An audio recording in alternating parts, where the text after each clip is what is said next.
So hello everyone. So welcome to the channel of RD Automation Learning. So today we are back with one more mock interview. And as you know, this mock interviews is just for a practice session so that the people can get confidence. So today we have Shravanti with us. Hi Shravanti. Okay. Hi Rakesh, how are So you? Shravanti, can you tell me something about yourself? Yeah, I started my career as a professional, like my professional career as a software testing engineer. So I served as a manual tester and automation tester as well. I got opportunity to work with a few projects like e-commerce, web applications, and I worked for 3.8 years with product solutions. Later, I have decided to pursue masters in computer science. So I moved to US and did my my master's degree and graduated in May 2020. And from then, I am looking for a job searching. Yeah, job opportunities also. Mhm. So what are your current roles and responsibilities in the current company? So in product company, I joined as a associate engineer. Then I promoted to a SC and SSC, like senior software engineer. And um, I had like manual testing. I had experience with functional testing and performance testing, end-to-end testing, and sanity as well. And in automation, I had experience using I mean uh, writing scripts for regression and end-to-end. Yeah, Okay. So which framework are you using for automation? I used Selenium with Java with hybrid framework. Hybrid framework. Okay. So what is the difference between data-driven framework and keyword-driven framework? Okay, basically, data-driven framework is like we create a test scripts that we separated from the test data. We take test data or input or output values from the data files instead of hard coding in the script. So this way we can give multiple input values effectively, and we can improve the code as well, reusability. Right. And when we come to keyword driven, in keyword driven, what happens is we separate the test scripts and the actions are performed. It will be stored in the Excel sheet. Right. Okay. So what is the difference between test plan and test strategy? Okay. So in the testing life cycle, we go with different phases. So test planning is the first stage. So we can say that in a test plan we define scope and approach or objective of the testing there. So Mhm. I mean testing of the product, software application, scope of the application. And test strategy, we can say that what techniques we are going to approach for test case development and or test execution phases, or the test activities to be further taken. Right. So test plan is actually a document that would describe the scope, objective, and weight on software testing task, whereas a test strategy describes how testing needs to be done. So, in a project, what is prepared first, test strategy or test plan? Test plan will be prepared first. Are you sure? Yeah. Mhm. Okay. And can we change the test plan or the test strategy going forward? Yeah, because they're ongoing process, like continuously it will change. So on in the project we will have new requirements coming, add up new builds are coming up. So we have to continuously track and control or monitor it and change the document as well regarding that. Right. So what do you think? Both test plan as well as test strategy can be changed or cannot be changed? Test plan can be changed, and test strategy also we can change ongoing. Like initially, we can go with some other approach or technique, and later in the middle, or we can see how it works and goes. We can change it. Okay. Okay. So actually, the best practice is that we should not modify the test strategy. If we are modifying the test strategy, then it means we didn't had the proper clarity of the project in the initial phase. And test plan can be changed. That is there. Okay. So consider a project, on which you were working, you and your team was working, and you were leading the project. Now the project went live. It was released into the production. Now client has got some defect. So your manager calls you and they ask you to do some RCA, and they are asking you to follow some best practices and guidelines so that this incident does not occurs in future. So what steps will you take to prevent such kinds of issues in the production? So first of all, when we see such defects from the Mhm. client side, we have to go Sorry and to check interrupt. Can you please if we. increase your volume? Right. Yeah, it is in. Yeah, it is good. Can you hear me now? Yeah, still volume is low. If you have headphones, then Yeah, I'll get the headphones. okay. Okay. Mm, So in such scenarios, when client comes with a defect, we have to check first whether we have covered the defect or not, or we have left the defect. So we have to check our requirements traceability, and did we cover that requirement or not, or in case if we have not covered it, is there a fault from side, we have missed the defect. So we have to document it, try to reproduce it. So in the further builds, we can put it as a in a regression suite, so we can test that and see that not to occur again. okay, right. So you'll be adding that test case mainly into your regression suite so that the issue does not. Yes, Okay. reproduce again. Mhm. So any incident when you have found some defect and you got some acknowledgement or some kind of recognition in your career. Okay. At the moment, I can recall one incident. Mhm, So there was this application uh, where we have order process. So customer visits to the site. He visits the like browses the page and customizes the product and goes to the account information and then to the order review screen. mhm, So I had this testing one, I mean, perform this testing. Like it was like ad hoc testing. So we can, where I can manipulate the URL. So customer is in, like to say, add to cart page. By changing the URL, I was able to navigate directly to the order review screen without giving the account information of the customer. And I was able to do the back forth also. mhm, So when we found this, it was almost the project was in like cycle 2 or cycle 3 of a round mhm. testing. So we found it in like cycle 3. So that was good to find. Yeah, but initially we couldn't find that in cycle 1 and cycle 2 as well. Okay. Then you would have got some questions, from them that why Yes. it was not found. Yeah, it was because we found that it was because there was a changes in the functionality. Before the it was not their account information page, there was not their account information page.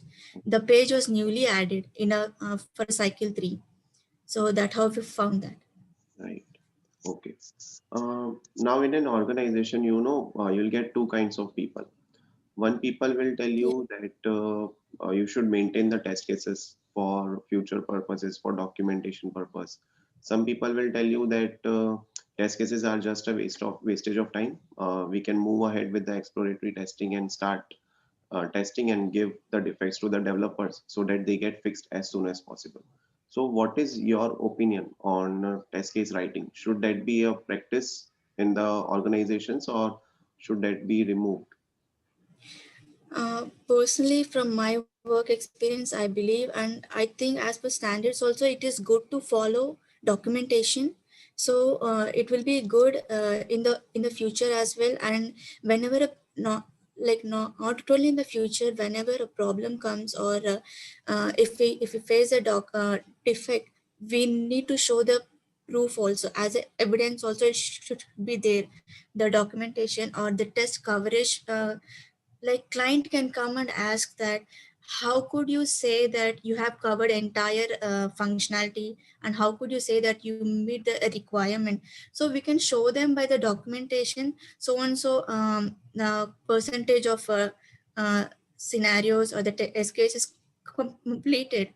We can show that. So I think that documentation is important and mandatory should be it should be a mandatory. Right. It should be mandate, and it's a good practice. Yeah. And the point of Yes. evidence is very true. If you have tested Yeah. something, how will you have a proof from your side, right? So at least some sort of Correct. cycles test cases should be there. Okay. So what is the difference between hash map and hash table? Okay. So hash map is like we can have one null key in a hash map, Mhm, but and we can also have more null values as well mhm. for one null key. And but when we come to a hash table, we cannot have null key or null values in that. Correct. Mhm, Yeah, and I think hash table is a synchronized. mhm. Hash map is not synchronized, I think. Right. So hash map is better for single threaded environment, Single, and yes. hash table is better for multi-threaded, suitable for multi-threaded environment. Okay. Then any other difference that comes to your mind?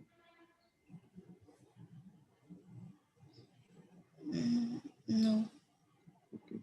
So actually hash map, provides a set of keys uh, to iterate. Hence, it is fail fast. But hash table provides enumeration of keys that does not support the feature. Also, hash table is considered to be kind of legacy class.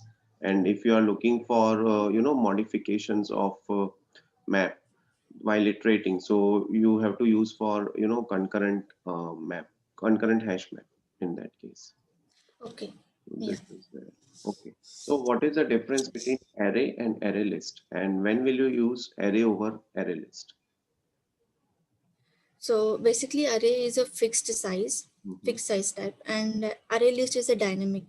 So we can use array when we have like what to say, when we have perfect number. This is the perfect input we have. We are going to give. We can give that static input.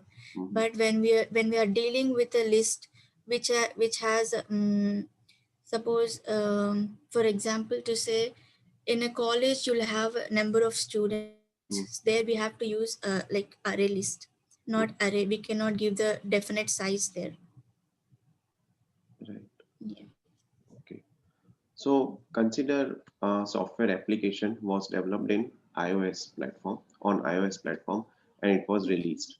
Now the same application is to be developed in the on the Android platform. So what would be your test strategy? How will you plan your testing? Because you have already done the same application testing on iOS. Now it is just that it is changing on Android. In the moment I can recall that. So in iOS, we can say that iOS is an entirely different platform. Mhm, It has an entire different OS, and Windows has an entire different OS. Though application or mobile application is open in a browser, we mhm, have to see the compatibility with the environment here, with the OS, with the OS perspective. I think whatever the test strategy we have proceeded with iOS application, we mhm. have to follow the same with an Android also, Okay. like testing approach. Mhm. So approach would be the same, you mean to say. Okay. Mhm.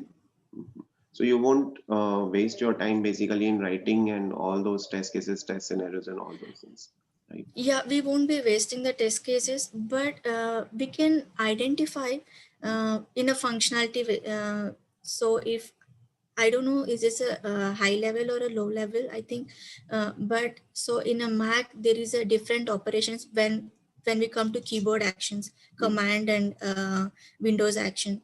Those keywords, keyboard actions.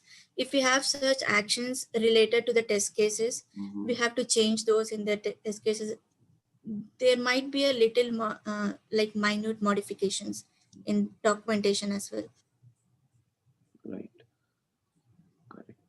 So, what is the purpose of keeping defect review meeting? Defect review meeting. So in a team, definitely every day couple of people team will be working there on their task and finding their observations and defects. It is good to have a defect review meeting so we can have a understanding and be in a same page.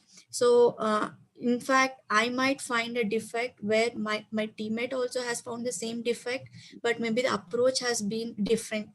I found this, maybe the defect was same, the result of the defect was same, Mhm. but approach skill was different. We could get to know that approach, okay, that defect can be found this way also, and we can learn how to find new ideas also to find the defects. Thinking out of the box also we can improve that in a review meeting. And basically it will give a good understanding of the application also, and Mhm. where we stand in a defect rate, like that.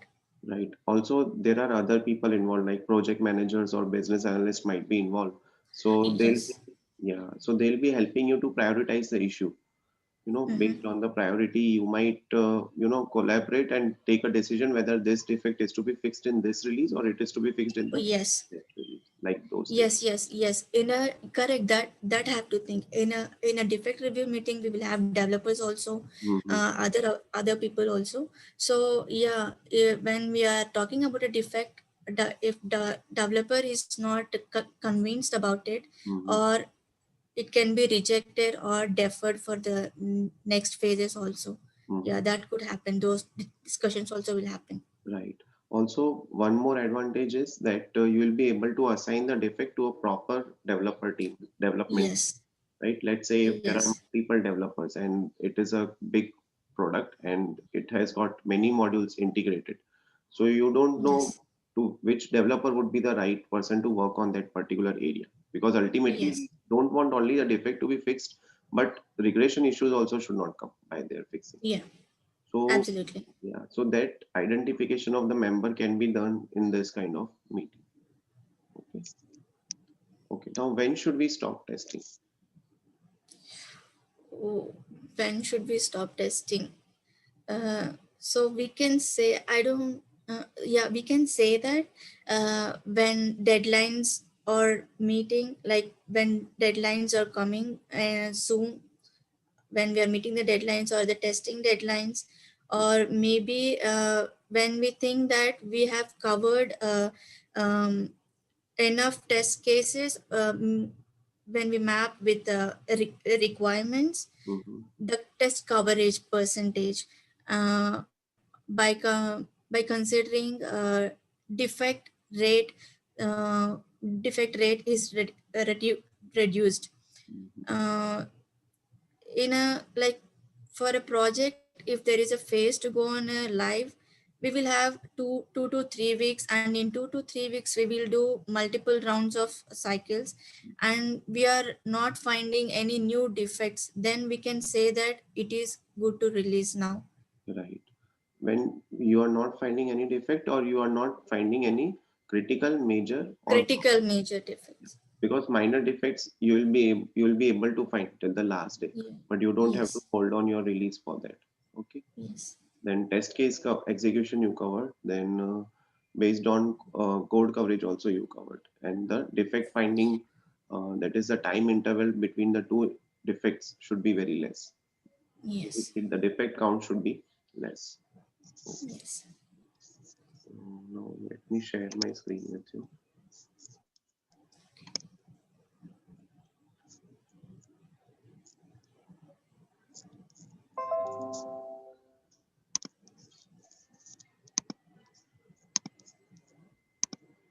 Are you able to see my screen? Oh, yes, yes, I can see that. So Test now, scenario, right? yeah. So now what we will do is we'll give you a few of the test scenarios or few of Okay. the defects, and you have to identify what is the severity or priority, and you have to give some justification. Now, Okay, for sure. this scenario, you have to uh, tell us the root cause analysis. Let's say there are two phones, Mm-hmm. HTC phone and the Samsung phone. Yeah. So this is just for an example. Mm-hmm. Now, both the phones have same Android versions installed. Now you Mm-hmm. have to take some assumptions that are as follows. Both the devices have same screen size and resolution, same processor, same chipset, same RAM. Somewhere. Everything is same, but yet there is an application which is crashing on Samsung device and it works properly on other device. So what do you think can be the root cause analysis? Let's say your lead or manager ask you to tell the root cause analysis, or how would you start tracking it, tracking the defect? Okay.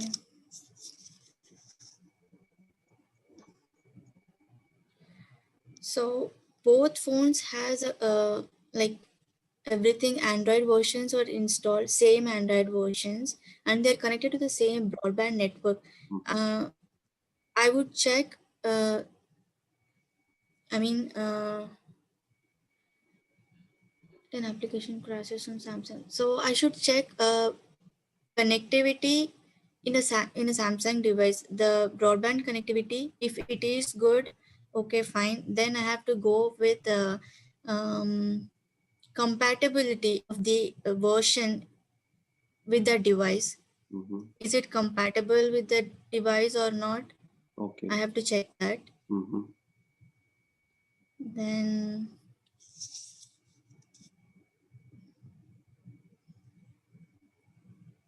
compatibility. Even so, if application has like some JavaScript code something, maybe that is not compatible with the version I have installed here in the Samsung. Okay. So you mean to say the inbuilt JavaScript might be there in the application? Maybe there, yes, yeah. Mhm. um,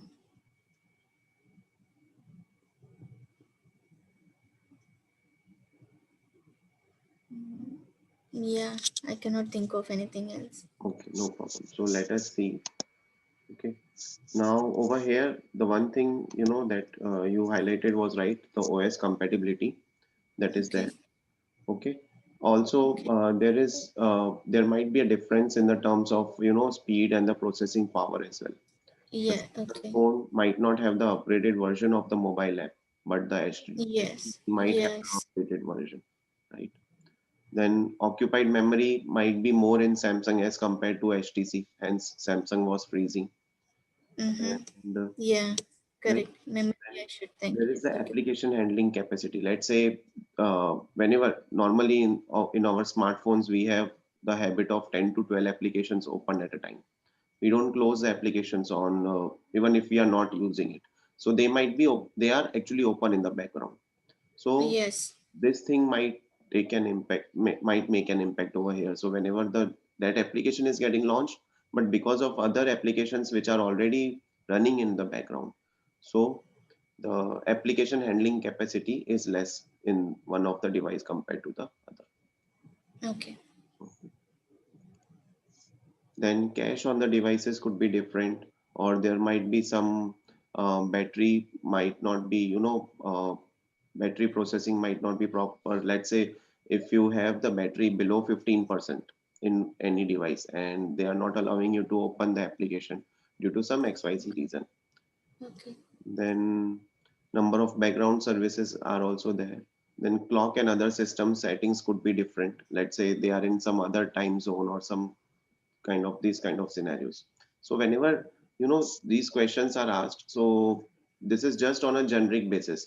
So in an Yeah. interview they want to know that how fast and how far can you think, because Think. Yeah. being a tester it is expected that we are having an analytical attitude in our, that mindset should be there. Okay. Okay. Now there is a defect which has been found by the team. So the defect details are: a registration form is there, which would get the user's details, and it has got a phone number field. Now this field Okay. is JavaScript validated, and it would Okay. get only numbers as an input. But internally in the database, they are stored as a text. So do you think this is an issue? And if yes, what would be the severity, like high, medium, or low? And can you give the justification for it? Yeah. So basically, so when a registration form is directly exposed to the user here, Mm-hmm, so definitely user will try to give his phone number, contact number here. Yeah. And sometimes I believe that in registration fields, phone number can be the mandatory field. mm-hmm, So when user is not able to give that his input field there, since it is given number field, mm-hmm. it might not accept the numbers there as in backend it is stored as text. No, no, actually, it would accept the numbers, because even if it's a text, it would accept. So, okay, let's go step by step. Do Okay. you think this is a defect? Yeah, I was thinking it was a defect. Maybe it might not accept the numbers. It is accepting the numbers, but it is, Okay, it is accepting the yeah, but it is handled, in a different way in a database in a database. Okay. from the back. So Yeah. yeah, it is an issue. Mm, So we can give this issue to a mm, low low severity okay. and medium priority maybe, Mm, because we might not know how that phone number can be used in the backend, or for the tracking purpose also it might be get difficult in later situations. okay. So we should give a medium priority here so that the developer could look into it and change the Mm-hmm, uh, field type. uh, but in the severity case we can give it as a low, as user perspective, from his perspective he is able to enter the value. mm-hmm. Will not be a problem to him. We can give the low severity here. Okay. Okay. Fine. So let's look at the resolution. See, first of all, you were right. Now we are thinking from two perspective over here. You are thinking from an angle of an end user, uh, you know, Okay. who is trying to enter the numbers, irrespective of how it is saved in the database. Now, Okay. let's say if it's not a phone number field, it's a zip postal code field. Okay. Okay. So we are not going to perform any operation on these numbers. So it can be saved as a text. And generally what Text. happens, if someone write as 0100, so it would take that value, because of the text, it would take as 0100. But if you Yeah. take the, data type as kind of integer or numeric, then it would take only 100.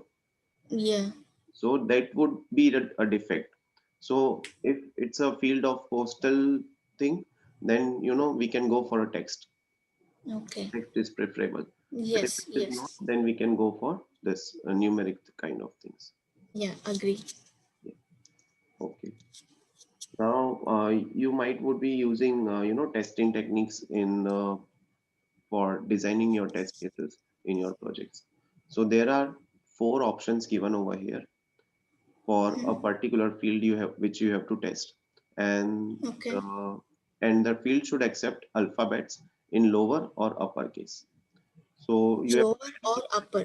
yeah, yeah. So you have to identify the invalid equivalence class values. Okay.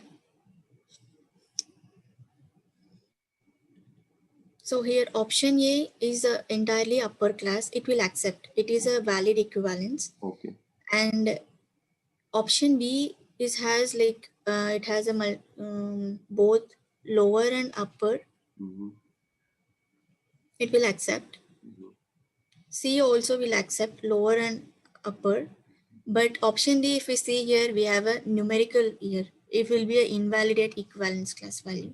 Right, right. That is the right answer. The last option, because 0 and 1 are included in the test data.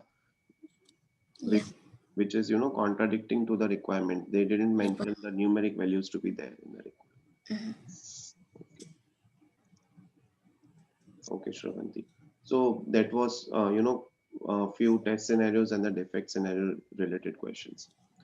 So what is the difference between uh, driver.find element and driver.find elements?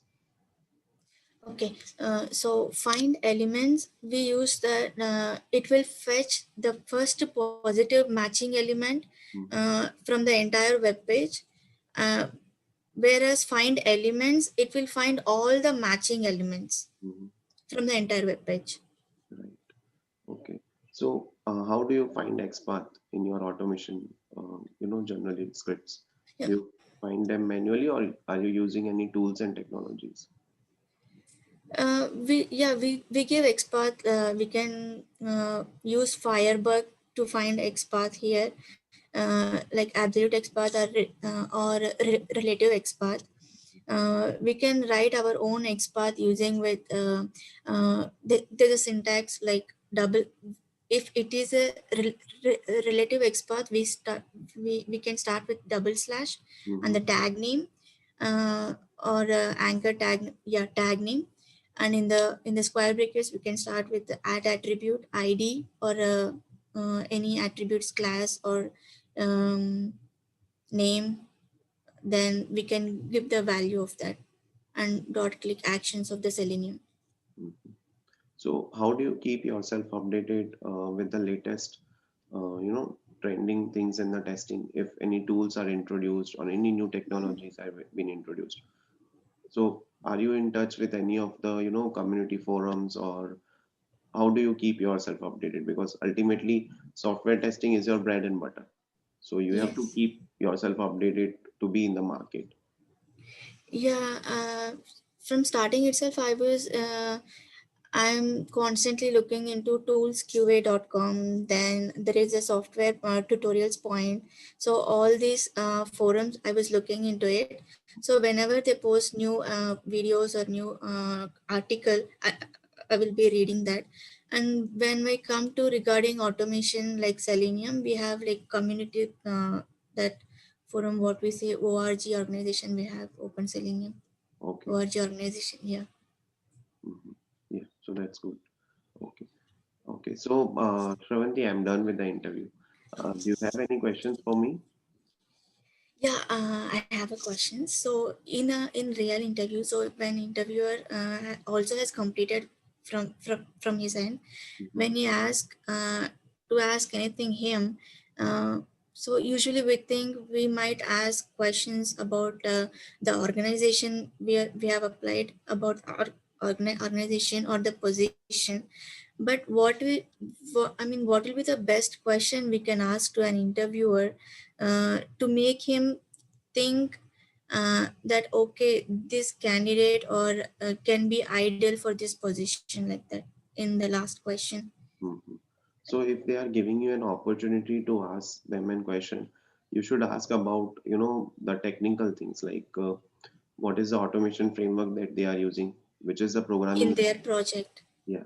So which is Okay. the programming language it is being used? What is the framework that they have used? Any Okay. CI/CD tools that they are using? Or what is the mechanism behind that? So not about exactly the whole mechanism, but you can just ask on a high level that, okay, are you using Jenkins? Are you using TFS something? Which are the Yeah. DevOps tools that are being used? So if you ask more questions on a technical forum, so automatically Okay. your impression will be good. Will be good. Okay. Yeah, and don't ask questions on the organizations because they expect that before the interview you'll be going through the You'll be website knowing. about the about us page and all those things, and you'll be basically doing your homework and then going to the interview. Okay. They might ask you what do you know about their organization. Sure. Mhm. Okay, so thank you, Shravanti. It was nice talking to you. Yeah. Same here, Rakesh. Thank you so much for accepting my request in such a short time. No problem.